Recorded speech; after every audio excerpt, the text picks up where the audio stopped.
Linux Out Loud is firing up our mics, connecting those headphones as we search the community for themes to expound upon. We keep the banter friendly, conversation somewhat on topic, and have fun doing it. This week, we're spouting off about Cooler Master adding open source to their role. Let's get into episode 48.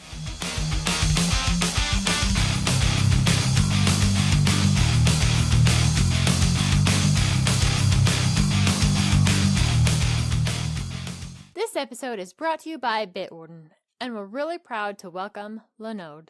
With me today are my two fantastic co-hosts, Matt and Nate. Are you both exhausted like me, or do you have a little bit of energy to get through this show? I'm taking some branched chain amino acids to boost my energy a little bit here so I can tolerate Matt. Well, Nate, I'm sure I'll be nice and rested by the time you and Wendy start spouting off about 3D printing. Well, I don't know. I'm starting pretty early. I think all we've got to talk about the last few weeks is 3D printing, so you probably sleep through half the show. Oh, we have? Okay. Last week, especially, was technically there was really no main topic. You probably slept through 3/4 of the show. Yes.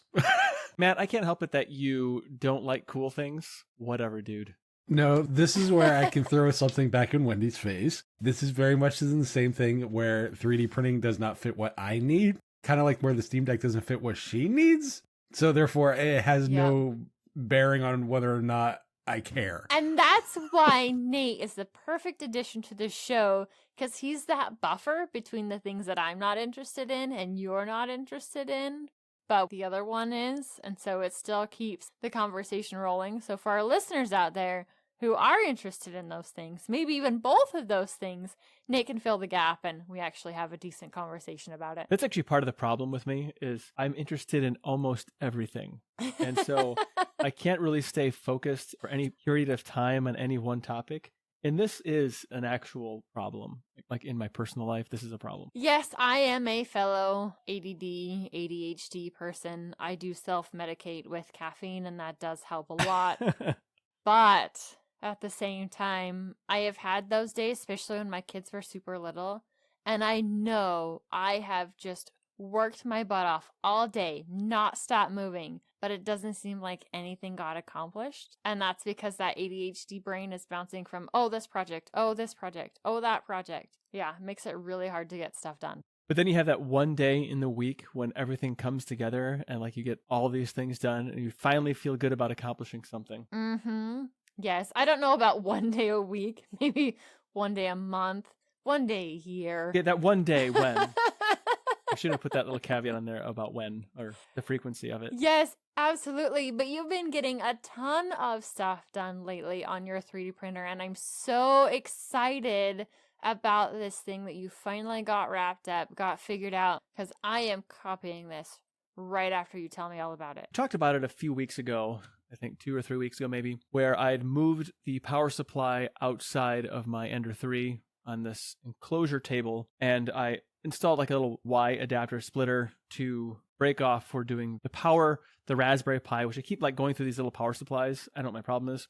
The plan was to be able to power the Raspberry Pi that's running Octoprint from the Ender 3's power supply, because that's a more reliable power supply than all these little wall warts that I keep burning through. I must be just losing the electronics lottery or something. I talked to some people who don't have these problems. So, okay. Anyway, I got the last of the parts I needed this past week. It steps the 24 volts from the Ender 3 to 5 volts for the Raspberry Pi, a little DC to DC converter or buck converter, and brings the power down. Got a little adjustable little pot on there that you can turn with a screwdriver to adjust it to exactly where you want it. For what it's worth, my Raspberry Pi wants 5.1 volts, not 5 volts. Maybe that's common for everybody. I don't know. I got that all adjusted, soldered in the ends, one the USB side to power the Pi, and the other side, the XT60 connector on the other side to go into the Ender 3's power supply line. And it works great. It took me a couple hours to actually put it all together. Create a little video on it that goes through the process, the tools you need, the parts you need. I don't really specify the power supply piece of it because, I mean, it can be anything really from a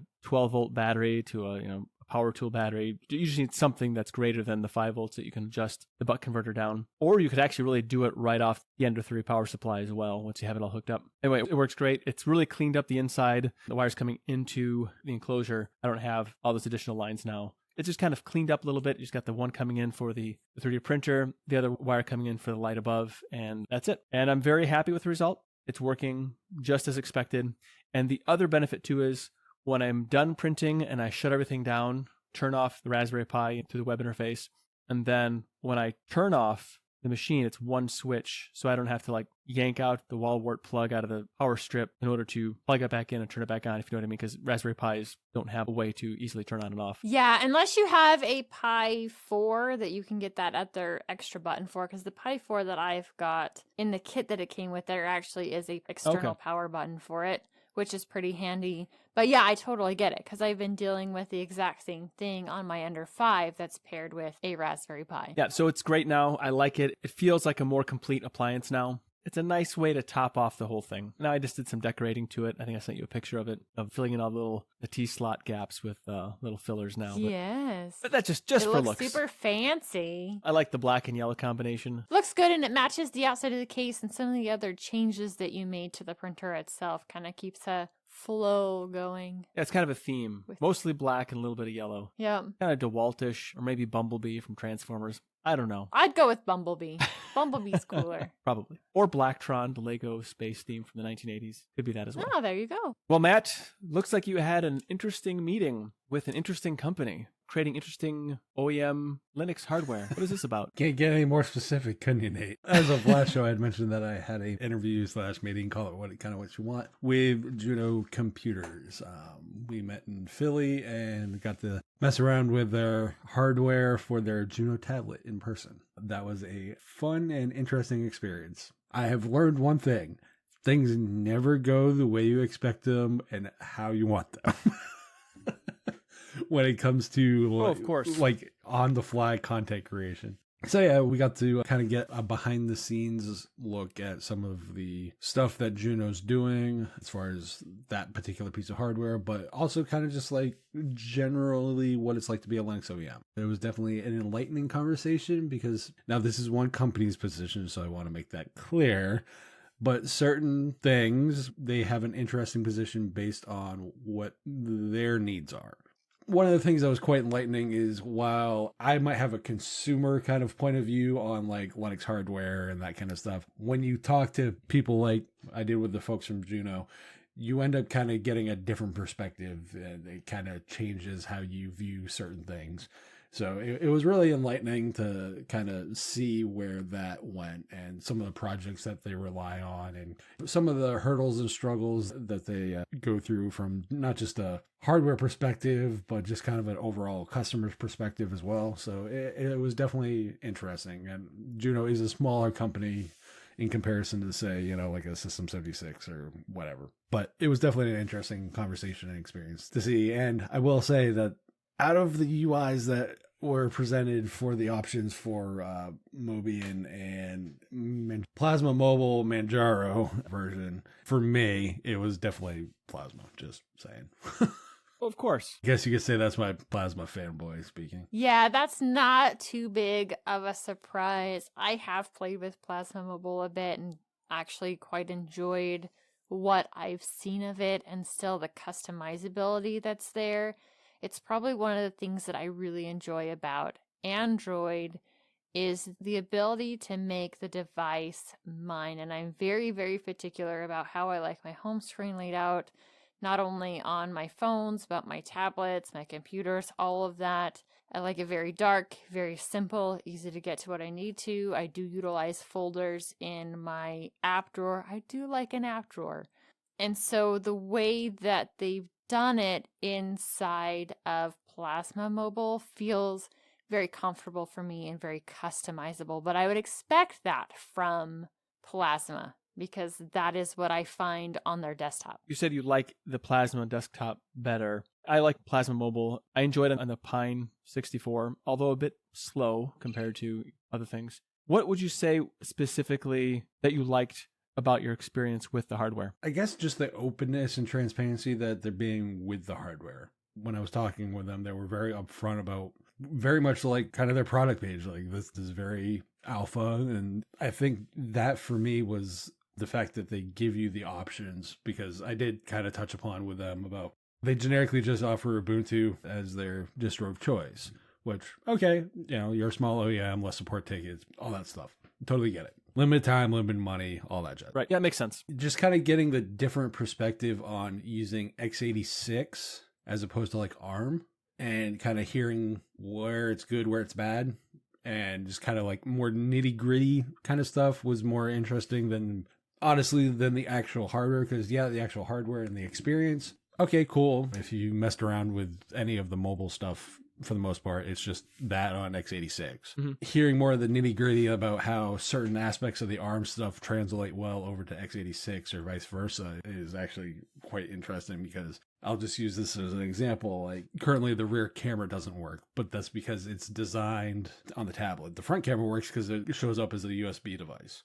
The back camera doesn't work because it also has the camera module and all the other stuff. Like, it's a secondary portion on top of the USB interface. Hearing the struggles that they're going through to get that worked on and fixed and whatnot was, to me, really, really eye-opening. That's kind of where I really liked getting into some of those more granular kind of details about like what translates well from one to another and that kind of stuff. Now, the actual hardware, are they manufacturing the hardware, or maybe you stated this when you said it's an OEM, are they getting some hardware from a specific vendor and then they are customizing certain aspects of it and then throwing Linux on it? Or how is that process? Most people our age would understand it. It's a white box tablet. For those that generically complain about Linux OEMs using like Tongfang ODMs or using Clevo ODM stuff, it's the same kind of deal. Okay. Tablet that is very mass produced at the time anyway. So that's just kind of what it is.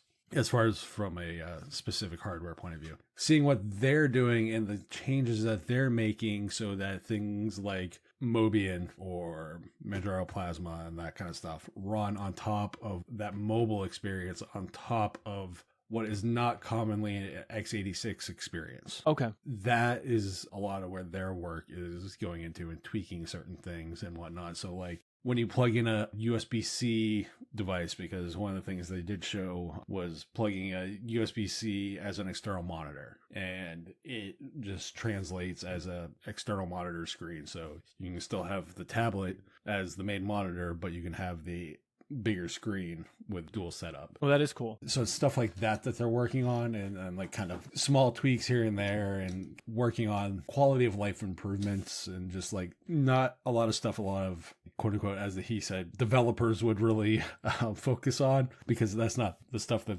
they need to fix. Right. So the stuff that Juno is providing, it makes it for more end consumer kind of focus and mentality. That's very cool. And then I wonder what they're doing with the patches and such. I'm sure that they're writing. Are they upstreaming those, or are they like, where are those going? The patches and stuff are going upstream. I know they mentioned they had a PPA. They have it backported to Debian. And there was one other one, and I can't remember right off the top of my head, but there's multiple ways to get a lot of that pulled down and into insert distro here. Okay. So they are providing that functionality that they're working on in upstream, just kind of in different ways. And by insert distro here, they're obviously thinking very strongly about OpenSUSE, right? Nate, something tells me you could probably figure it out, Mr. OpenSUSE fan, with an unhealthy obsession. Almost unhealthy. What I'm most curious about is you had picked up some different pieces of hardware in order to record on the go.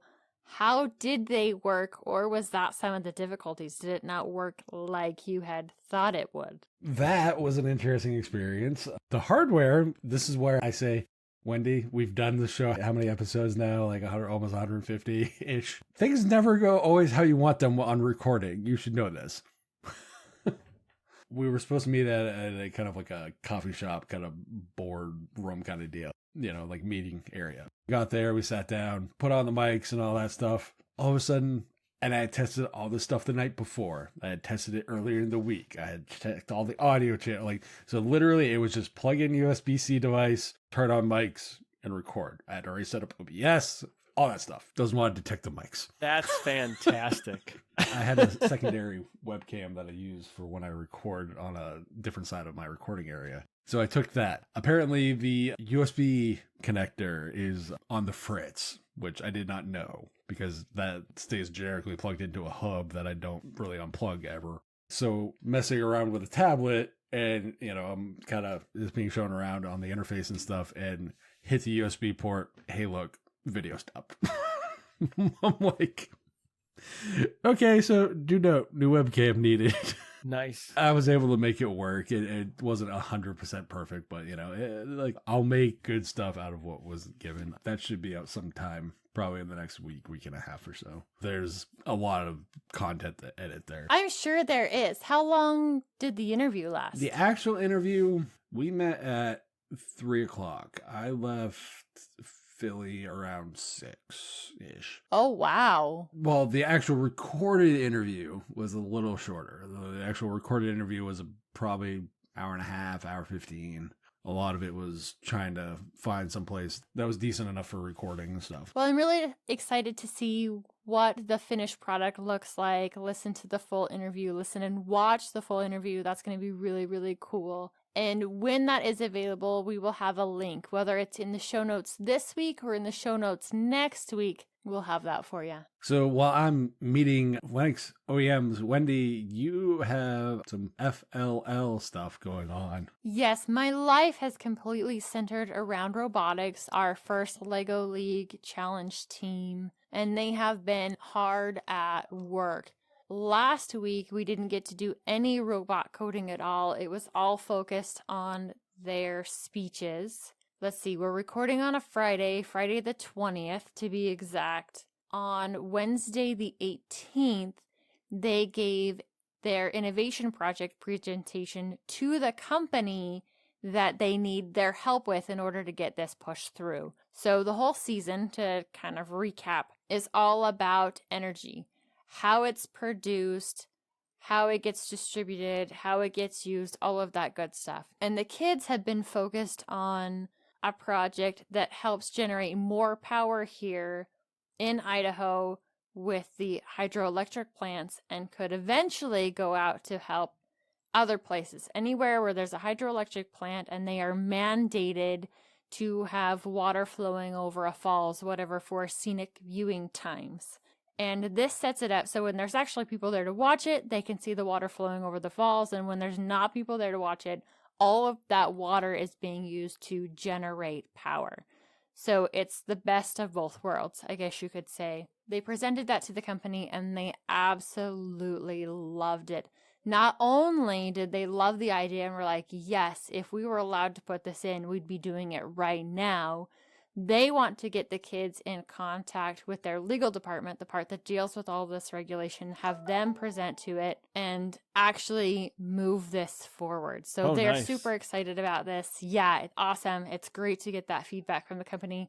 There was a few things that they needed to change, just like wording. And they had it listed as law in part of their presentation, and it needs to be a regulation instead of law. So just a couple minor tweaks.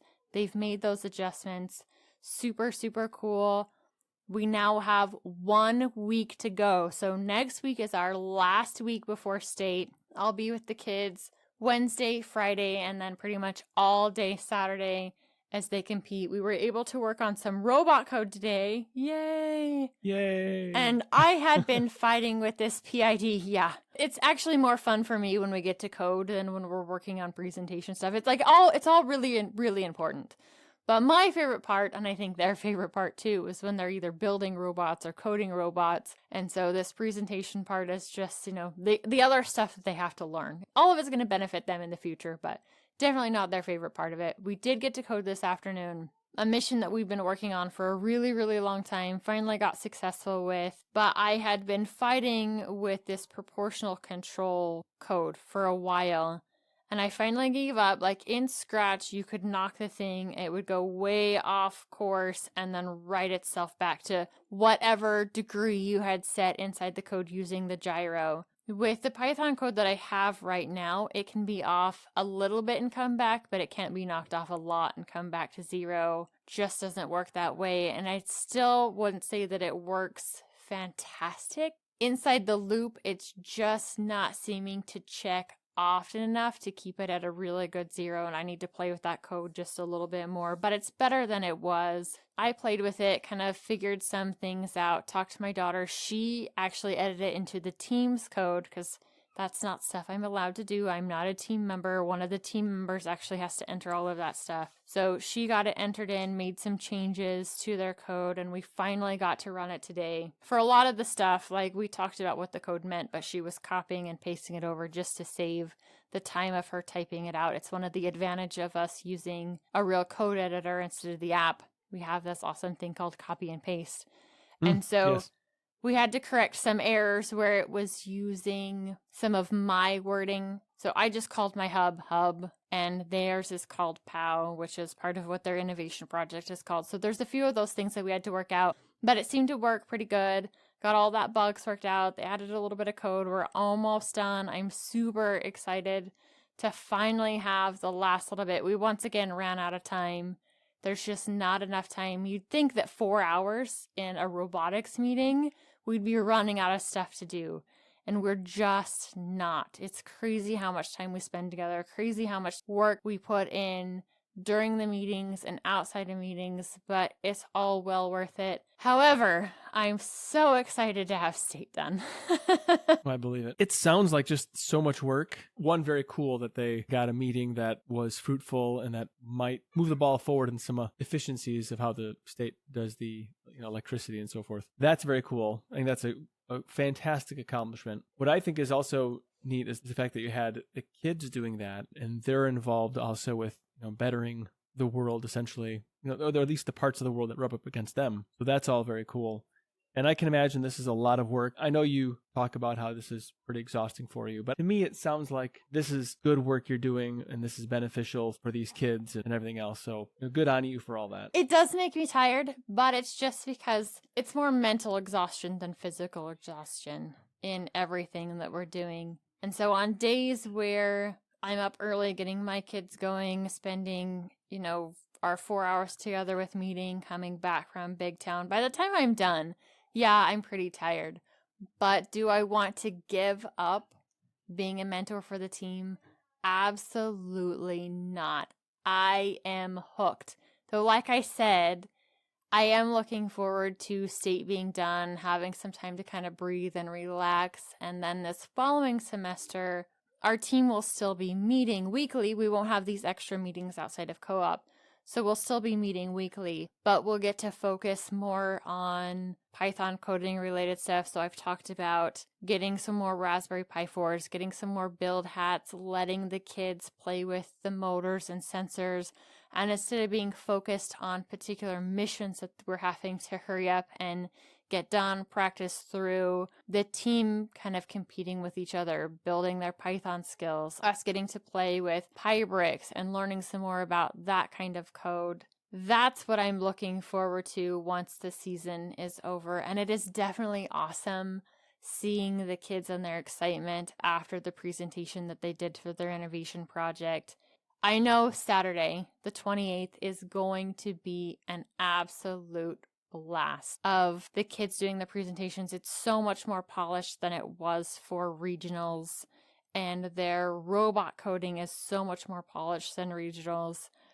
And I love it when they switch because it's not just one coder. In FLL, everybody has to do kind of a little bit of everything. Everybody's building, everybody's doing some coding. It's kind of this step, figuring out what you like, what you're good at. So when you move to the older robotics team, then you can specialize, but you don't get to specialize in this team. It's everybody gets to have their part, figure out what you like about it, where your skills fit into this, what's your passion. It's kind of cool when I've got a kid that needs to come back and edit a section of their code.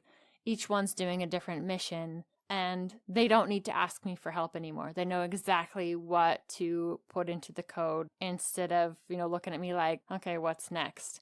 When they're figuring it out, they're understanding how it works and don't need help to write it. That's really awesome. I imagine, I'm just thinking here, they probably think through the problems at this stage with their younger minds a lot better. I probably can at this point. Yeah, kids are definitely more flexible when it comes to coming up with solutions, and it's really, really interesting to see what they come up with and the way problems get solved as they're working through stuff. Because our job is to help guide them through the coding, help guide them through the build process, just point out some things here and there, but really they're the ones doing the work and seeing the different solutions that they come up with and stuff. It's pretty awesome. It's pretty dang awesome. Yeah, it's got to be a lot of fun to see. It's even better for me because I've got 2 kids on the team. Of course, yeah. Yeah.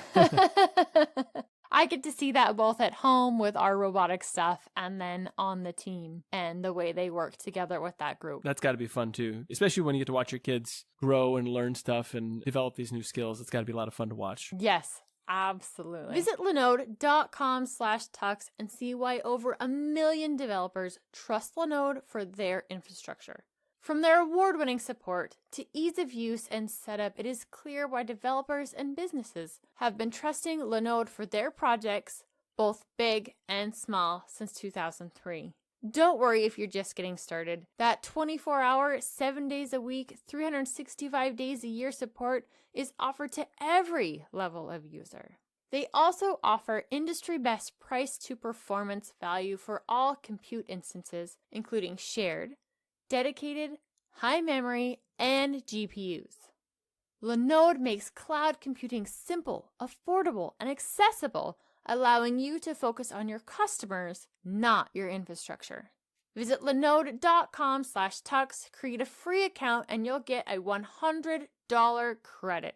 Say you're in a hurry, don't worry about it. You can build everything yourself or use the Linode one-click apps to deploy everything from Plesk, WordPress, to Valheim, and Minecraft servers. Make sure you visit Linode/tux to get started for free and snag that $100 credit while you're at it.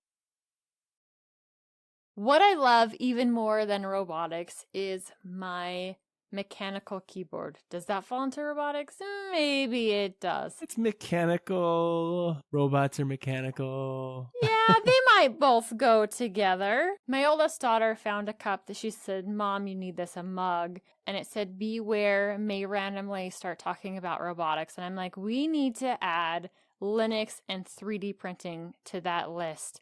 And I guess we could almost add mechanical keyboards to that too. I have had this Cooler Master keyboard for at least 3 years now, maybe a little bit longer. And when I picked this keyboard up, one of the reasons why I chose it was because I didn't need external software to set the rainbow vomit on it. I'm not a huge fan of RGB as it's flashing different colors, but I do love the backlight. I do love being able to set which colors are in the backlight, how bright all of that is. And Cooler Master was one of the best choices for that. Having a really rock solid keyboard with the switches that I wanted.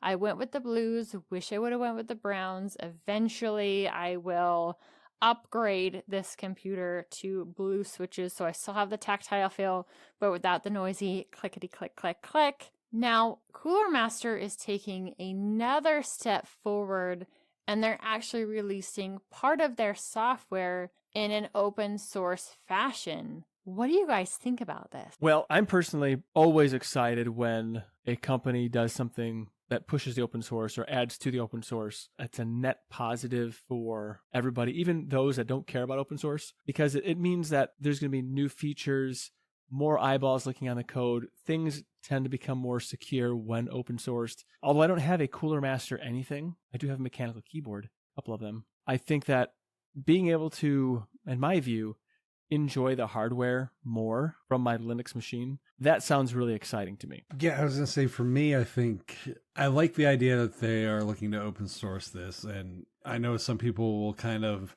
not be a fan of like, oh, well, certain things won't work because they're not Cooler Master. Well, not everything can be the essential of MSI Afterburner. I find the fact that they're open sourcing this, though, to be very intriguing. Honestly, I would like to see what some of the open source projects that are currently out there already might be able to do with some of that code, because it could lead to potentially a better experience with Cooler Master products using those projects.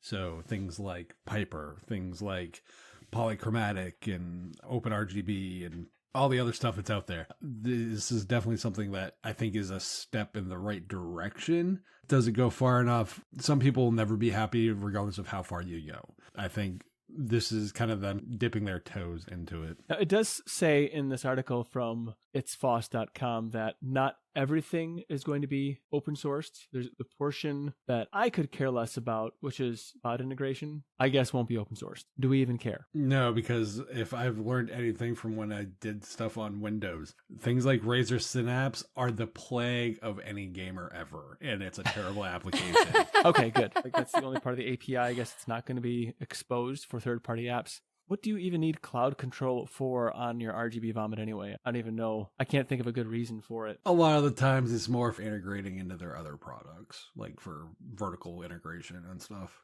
I'm not saying I agree with it. I'm just simply saying that's generically what they use it for. So if you have multiple Cooler Master products or something, say you switch your keyboard to a different system, you can download your rainbow vomit colors that you wanted or had previously in a profile and that kind of jazz. See, and I would prefer most of that just being right on the board itself. So if I was to move my current Cooler Master keyboard to the kitchen system, it would still have the exact same lighting. Now, that does mean I have only one profile. There probably are people out there that like different profiles for different things they're doing. I'm pretty boring that way. Yes, the RGB is turned on my Asus motherboard, but it's set to some pretty basic lighting. I don't actually get to see it, even though I do have that clear panel on my case. I'm not running Cooler Master fans in there. They're all Noctua because I love Noctua. I don't have any lighting on my CPU cooler. There is a little bit of lighting on the graphics card, but nothing super flashy. I'm not setting different profiles. My mouse is from a different company. It's not currently Cooler Master, but I was still able to get the lighting between the two pretty similar. So I guess when it comes to RGB stuff, I'm pretty gosh dang basic. I really don't ask for a lot. But if you are someone who wants to have these different multiple profiles, and instead of using the version that comes with Cooler Master, there typically is a way to export profiles from OpenRGB, possibly even Piper. I haven't tried to do that. So if you're switching systems, you could potentially still take them with you instead of needing to use a cloud source to do that. What is this Piper you're talking about? I've used OpenRGB. Is Piper just another open source? Piper is a way to control mostly mice. It doesn't work with my Corsair mouse. That's one I would love to see some open sourcing of their software too. It did work with my mouse that I had from Logitech really, really well. I was able to change the colors on it, adjust the DPI on it, change some of the button settings on it, which is super, super awesome. I love to be able to do that from a Linux native application on my mouse. If I'm going to change any of that, I typically have to attach it to a Windows-based system and make those changes to the buttons. Now, it does save that to the mouse, so once I leave that Windows system, all of those buttons are still mapped to whatever I want. There's some sort of memory there in the mouse to do that. But if I wanted to, say, have it mapped out a specific way for a particular game, I want to use these buttons for these actions in this game, I want to use these buttons for this action in that game, or I'm now working in Tenacity, so my goal is completely on audio editing, mapping the buttons in a way to use them for that specific application. You are able to do that with many of the Windows tools for these different peripherals. And it's been harder to have that kind of setup on Linux. And with Cooler Master open sourcing most of this application, though it seems like they're more focused on RGB for your fans and all of that stuff, I don't know how much of it is going to be focused on some of their other peripherals. But there could be the potential of being able to map your keys on multiple things like keyboards and mouse that also come from them in these different profiles and settings for specific applications or use cases, and being able to jump back and forth in them for your workflow. Well, yeah, that looks pretty cool. I just looked up the project on GitHub, and yeah, that does look cool. I don't think I have a mouse that would take advantage of this. I don't have those fancy gaming mouses. Mice. Wendy, the only reason you have one of those fancy gaming mice, or mices, or mice, or however Nate wants to describe it, is simply because of the high DPI. Right. That is one of the things that I absolutely love about the gaming mice is the high DPI.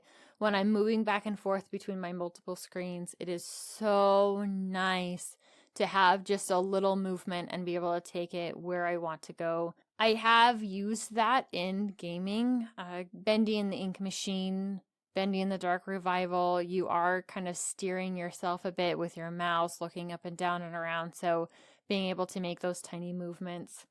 Mine does have a thumb button that in the past I have set up so it'll lock and unlock tracks that use the exact same key combination inside of Audacity or Tenacity that I have set up, so I can lock and unlock tracks just using that thumb button instead of having to use the keyboard combination, which can be pretty handy, especially if I'm not eating all that well.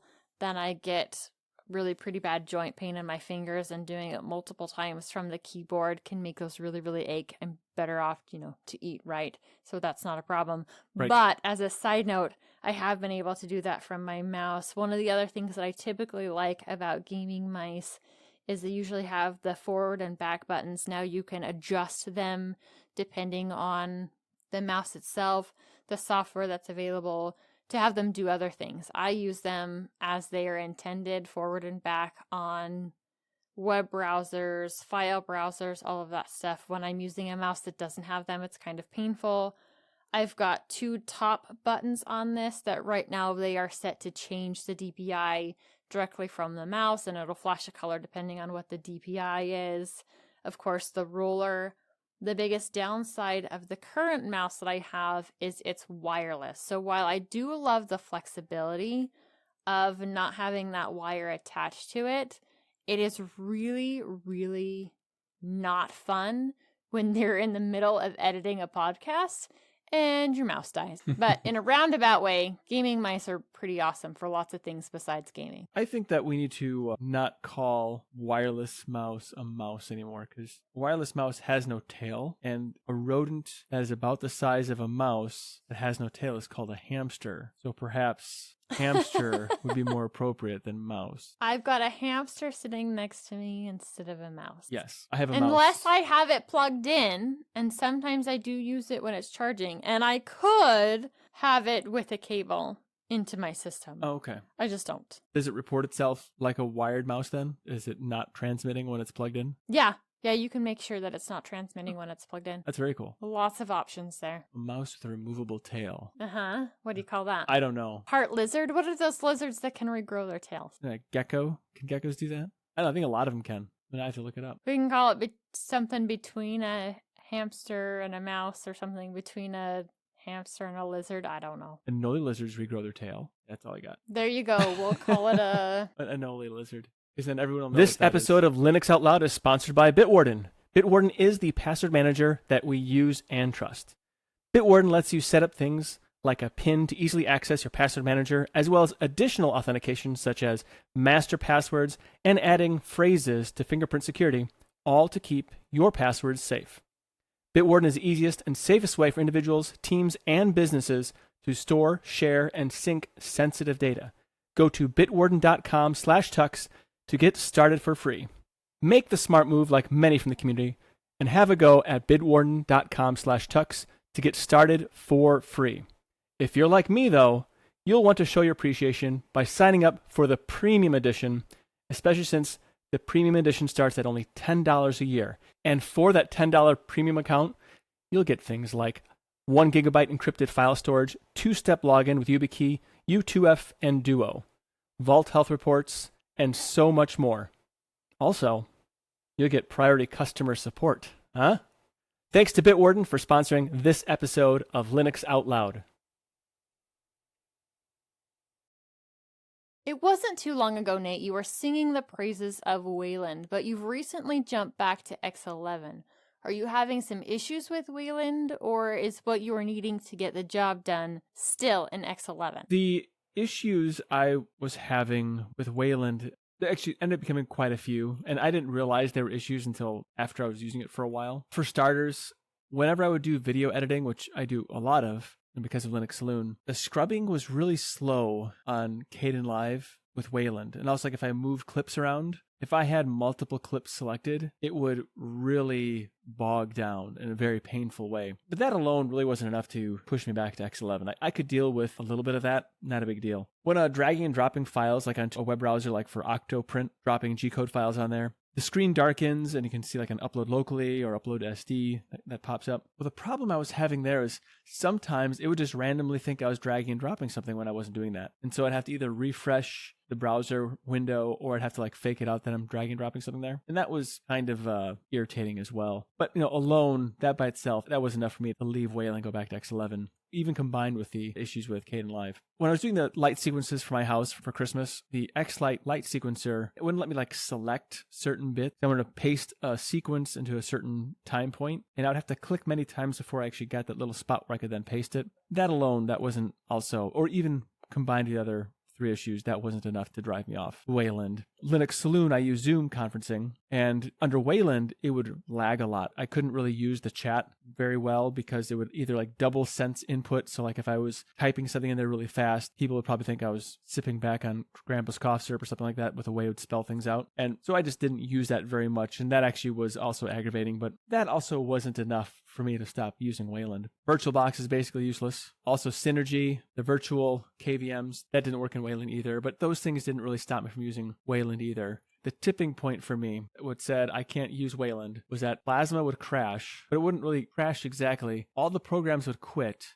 and I couldn't shut the system down often enough that it would basically render the system useless. And that was pretty much what did it for me because, outright crashing and loss of work is enough to drive me insane. I wasn't sure what was triggering it. I couldn't predict when it would happen, but it would just happen. And I couldn't have that. So maybe it's Wayland, maybe it's Plasma. I don't know whose fault it is. That Spider-Man meme where Spider-Man's pointing at each other. It's probably that. Well, that pushed me back to X11. And then that's when I noticed that everything else would work much better. I'm going to stay on X11, at least for now. And I'm kind of sad because if I wasn't doing all those other things and Plasma wasn't crashing, Wayland's great. It's really smooth. There's no tearing. It does everything just so well, but it doesn't do it well enough. And I'm kind of sad about it, but I still see the potential in Wayland. It's a bit discouraging having to go back to X11. Wayland, I really believe it has the potential. I think it has made many great strides in the last few years. I'm glad work is continuing on it, but I guess I'm going to have to wait for now to use it. You've actually used it way more than I have.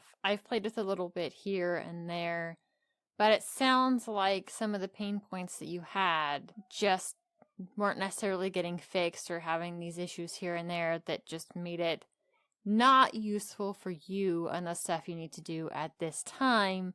But if you didn't need to do that drag and drop, say, into Octopi or didn't need VirtualBox, then it probably wouldn't be that big of an issue. Though having Plasma crash really is something that's not good. And there's no way you want to lose work or worry about corruption of your file systems because you're having to do a hard shutdown instead of a proper shutdown. And that would lead me towards using X11 again myself. Yeah, it was just really weird because I'd have like a document up and I was working on something, and then all of a sudden there are no applications running. Like everything is gone. Plasma's still there. I can't shut it down, but I can interact with it. Things don't necessarily start up, but maybe kind of. Just in a weird state. Not sure what was going on there. It was just such a strange thing. I just fall away from using Wayland for now, and actually having all these features work again that I just kind of gave up is actually really quite refreshing. It's almost like a whole new computer again. Someone once said, if you don't know suffering, you don't know happiness or something like that. And I know desktop happiness. Yeah. So you couldn't even open up a terminal and shut down that way? What I would have to do is go into like another TTY, like hit Control Alt F1 or whatever, go into there and then have to do a shutdown there. And sometimes still it wouldn't shut down. Oh my goodness. Yeah, sometimes. I'm not sure what was going on there. It was probably OpenSUSE. Matt.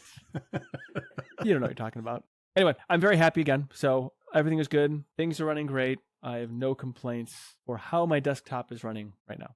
Well, Matt, tell us about the game of the week. Is this another not rated for kids game that you're going to share?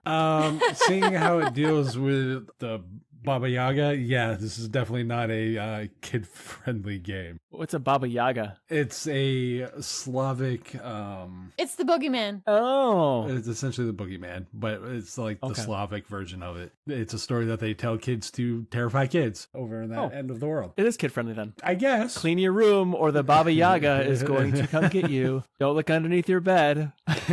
So this is kind of a first person. I don't like the term survival game because it's not actually a gathering game. It reminds me a lot of a kind of like Far Cry Primal in that like you gather resources to create like arrows and that kind of stuff. There's this duality of good and bad because there's a morality system in this game. But the way they integrate the morality system is kind of like the game Valley, Wendy, that you've played a bit. So like for everything that you kill, it kind of affects your morality, but any unnecessary killing affects it, but those that are necessary are fine kind of deal. Kind of like in Valley where you steal life from one thing to proceed to another area or plan or that kind of jazz. The same deal. You mean like Ultima 3?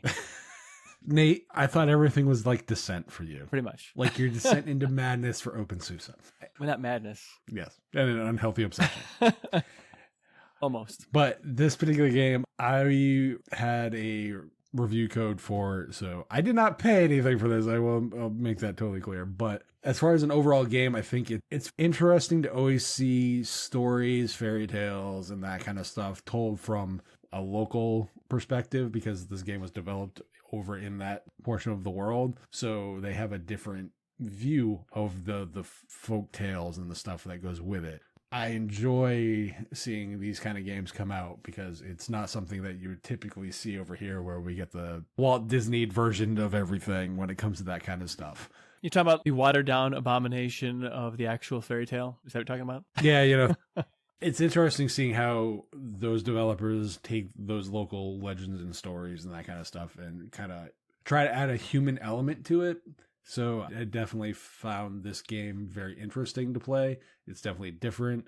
There's kind of two modes to it. There's like the story mode and there's kind of like the exploration, more focused on the survival and kind of gathering aspect of the game. Obviously, I'm going to gravitate more towards the story end of that because that's where I find more interest in. But it's a solid first-person game.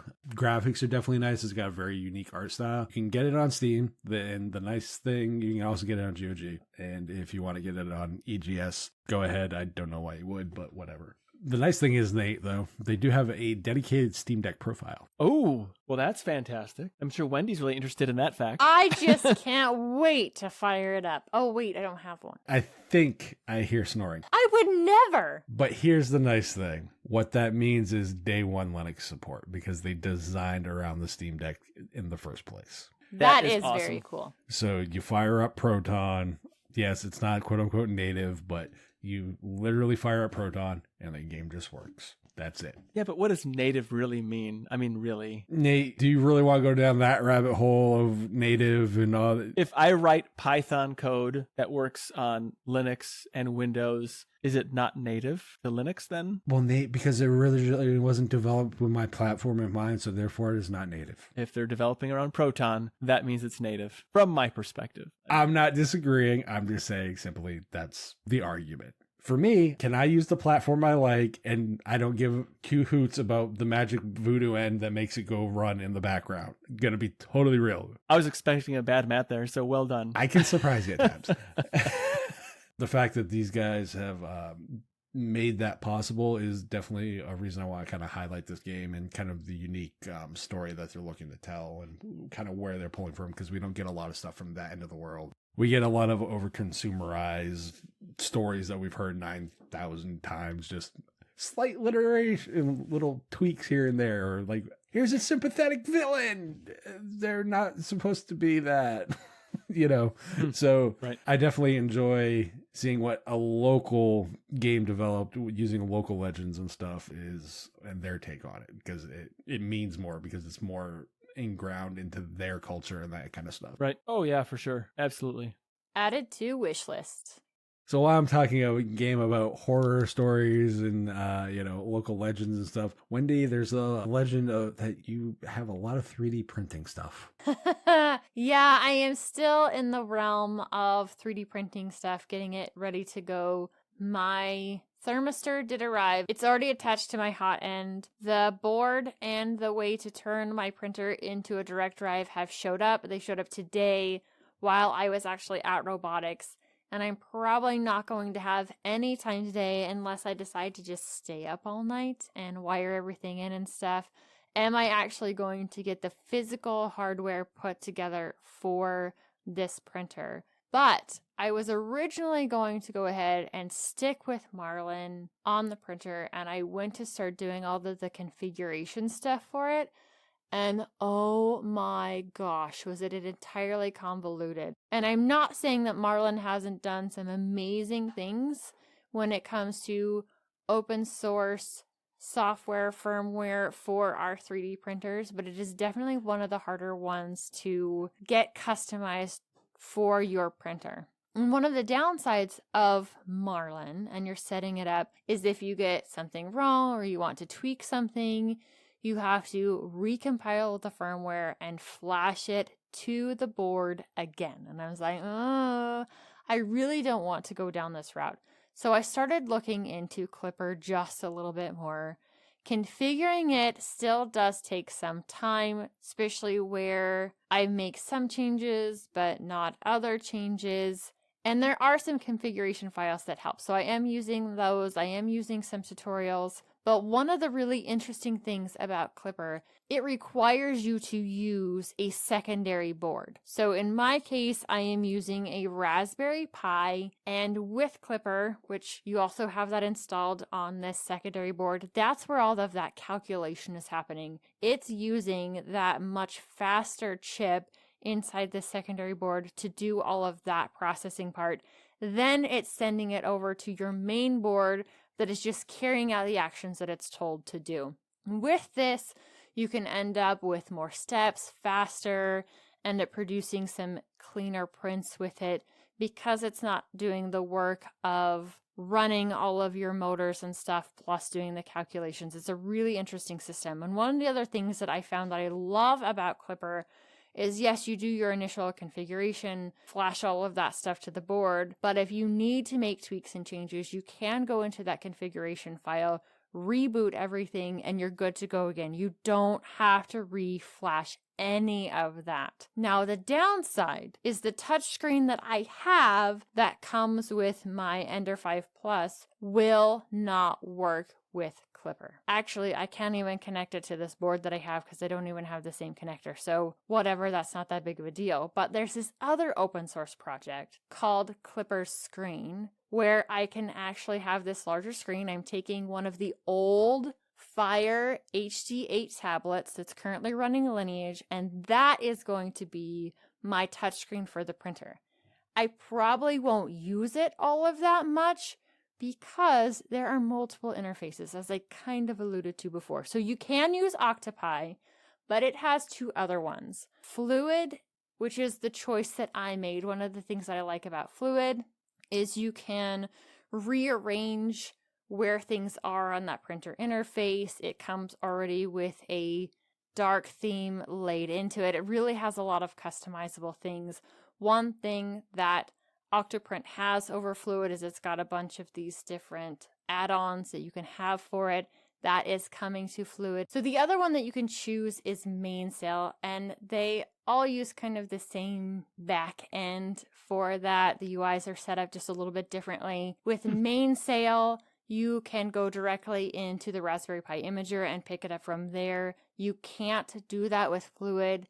They have another tool that you can use that actually helps you install a lot of the different things, so I really didn't find it that hard.